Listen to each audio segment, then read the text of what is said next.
Na današnji skupščini družbe Kogast Grosuplje sem zastopal 2,2% kapitala z glasovalno pravico. Kot edini predstavnik manjšinskih delničarjev, namreč večinski lastnik je pravzaprav družinska družba z omejeno odgovornostjo, kot je tudi sicer sama družba Kogast obvladovana in pravzaprav kot delniška družba bolj družinsko podjetje.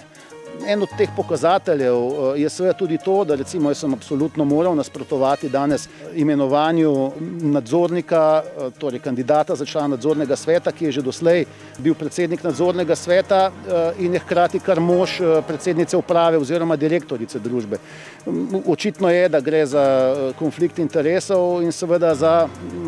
situacijo, ki je z vidika siceršnjega funkcioniranja delniških družb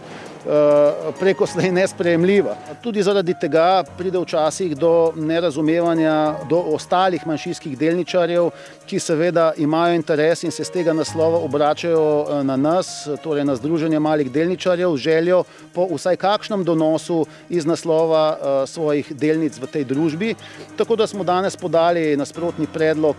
za delitev dobrega 1,3 milijona evra bilančnega dobička, kar bi predstavljalo 9,4 evra za posamezno delnico, kar je nenazadnje tudi pokazatelj, da vendarle nekatere ponudbe, ki so bile v preteklosti prisotne za odkup delnic po 3 evre, so pač absolutno prenizke in neprimerne. Če sklenem, tudi v družbi Kogast bomo podali formalne zahteve in v doglednem času skušali doseči za delničarje izstop, prodajo delnic pod primernimi pogoji. Zato s tem v zvezi še enkrat vabilo delničarjem, tudi tistim, ki se doslej niso pridružili našim postopkom, naj to storijo v najkrajšem času, ko bo pač še možno v tem okviru doseči pogoje ali pa vsaj približno ustrezen donos za njihovo naložbo vrednostne papirje v tej družbi.